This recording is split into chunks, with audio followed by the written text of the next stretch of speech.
Alright, we've seen all the little knickknacks of the system, but what about the games? That would be in 3D, it looks pretty impressive. Let's try it out. It's Pilotwings. 3D looks amazing in this game. Really impressive stuff. It's a great way to demonstrate what the 3DS is all about. What you do in Pilotwings is you basically fly around and do little missions. See, you got training mode, which is easy, bronze, kind of easy, silver, a little more difficult, gold, kind of hard, platinum, don't know yet, assuming it's not going to be a walk in the park. We'll just try, let's see, something gold real quick. You can fly in a plane, in a jetpack little thing, a glider, and there's only special ones, like for gold there's a little cycler, little special vehicle you can take. Here's one that's kind of fun. You just go around the island in this game and you shoot at targets. It takes place in dusk. Visually, the game looks pretty good, noticeably much better than the DS. Noticeably, without a shadow of a doubt. Controls pretty well. Definitely, sometimes the camera messes with you a bit. And there you go, you just fly through things and you're always competing for time, and you know, those little balls right there give you one little point. You got your points up there. Graphically, this looks really impressive, especially on 3D. But the problem with the 3D is that it's very sensitive. The 3D is very sensitive. It looks so great, and I definitely am glad it has 3D. But when you're playing a game like this, sometimes you want to go like this. And when you even shake it a little bit, the 3D goes completely haywire. Yeah, we're going to skip that. I'm just kind of showing you guys what the game's all about. Oops. You can always suspend the software, like I said. Quit anytime.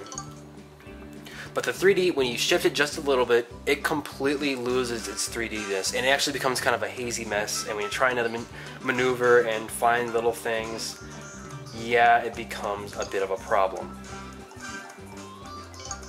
to say the least. 3D works great when you tilt it up like this. Like right now, it's in 3D at the top. I tilt it like this, it's still 3D. It's got good range right there.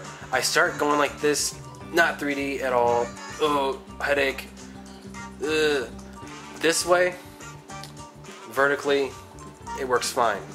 Horizontally, it just screws up all the time, and that is a big detriment of the 3D. The technology just isn't completely there at the price they were looking for, I guess.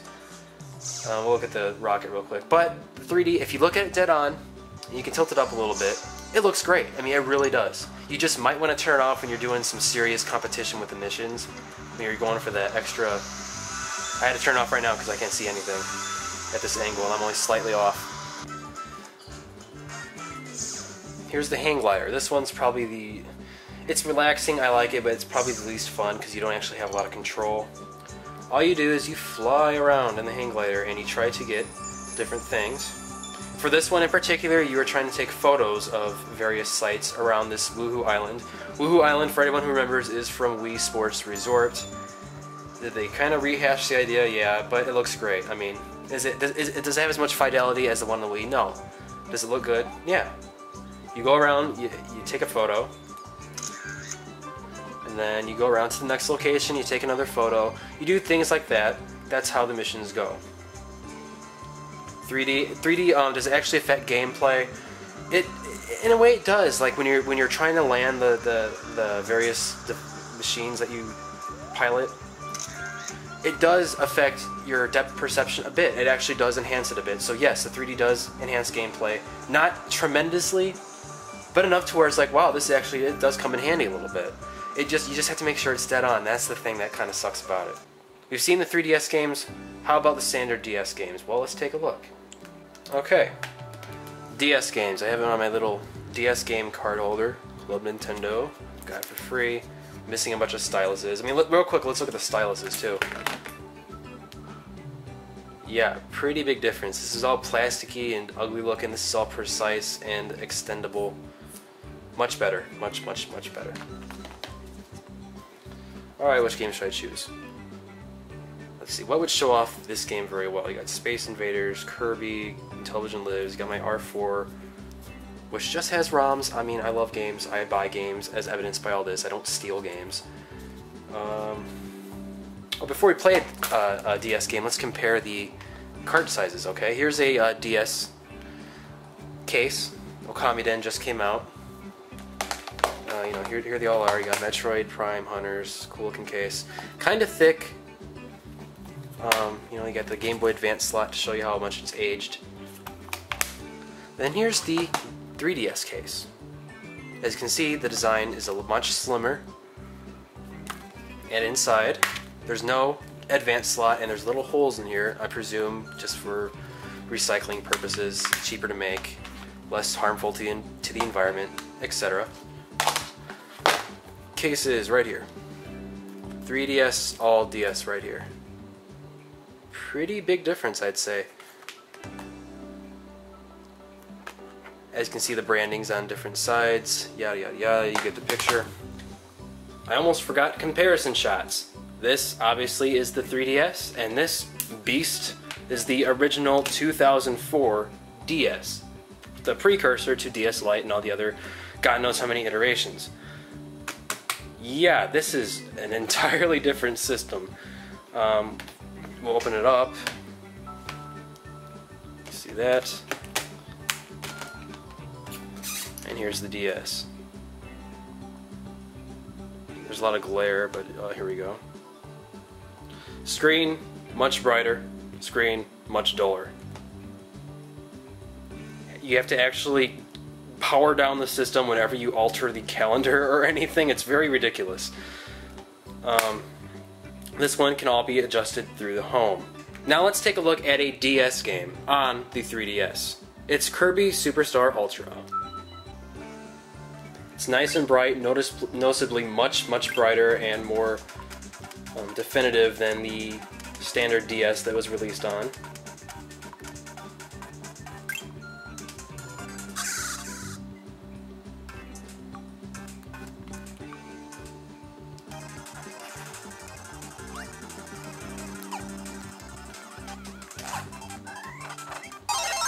You can also play with the analog, works just like the D-pad does.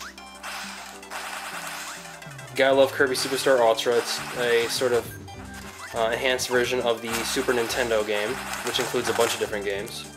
Fun game. Looks great on the 3DS. I have no complaints. It looks really good. Looks much better than it did on my original DS. So there's the verdict on that. And here we are on the DS.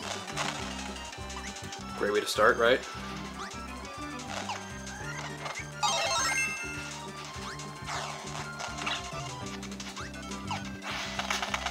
Dull, not that fantastic looking, looks like the battery's about to die, which coincidentally enough it is. 3DS, in conclusion, looks much better with DS games.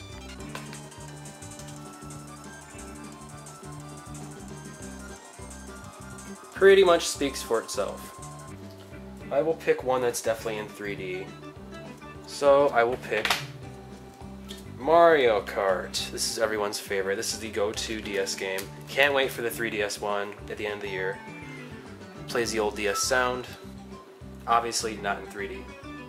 It even disables the 3D light. So the sound isn't that hot, but that's because it's just how the DS was. Very bright looking, very smooth. Actually, as you can see, I'm controlling with the stick. I'm not used to that, actually. I just realized I was controlling with the analog. D-pad is how it was made to be controlled, so I'll try to do that.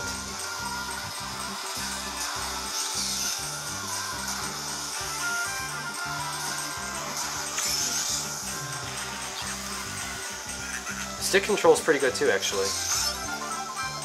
And there's one lap in Mario Kart. It looks pretty good. As you can see, they didn't stretch it out for the widescreen. It's just the standard Mario Kart. Looks pretty good. And here we stand. The 3DS. We've looked at pretty much all the features. So how do we conclude? How do I feel about it?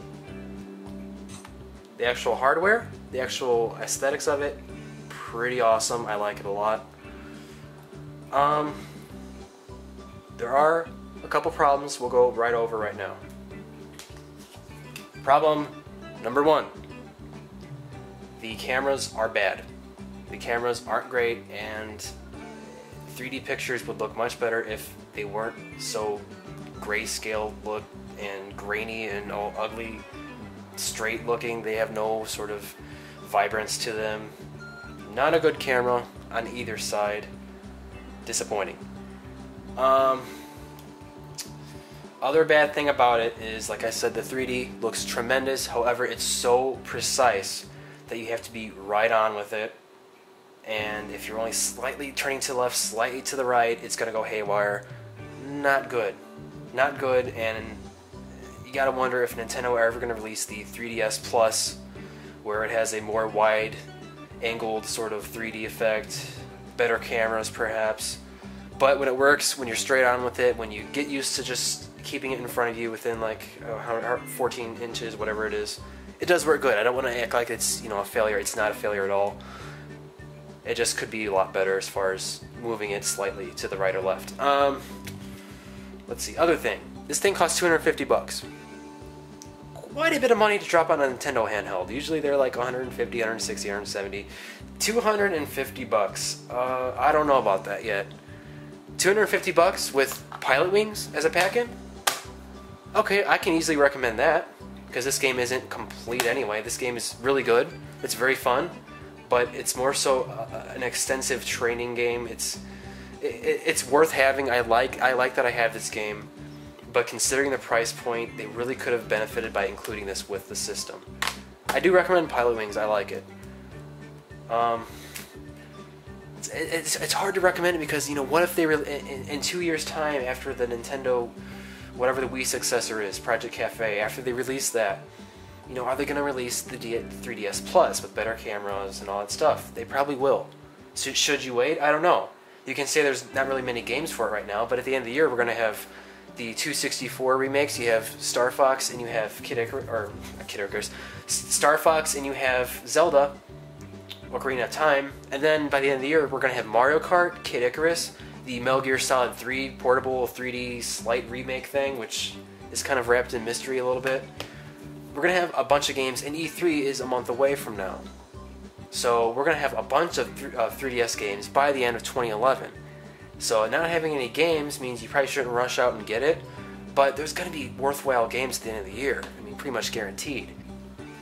The major problem, other than what I've listed with the 3DS, is the battery life. The battery life is pretty crappy. I managed to get a full 3, 4, whatever it is, battery charge out of a 24-hour time period.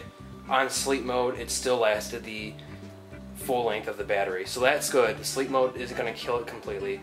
But if you're playing games in intensive 3D, you have the wireless on, it's going to affect the battery tremendously.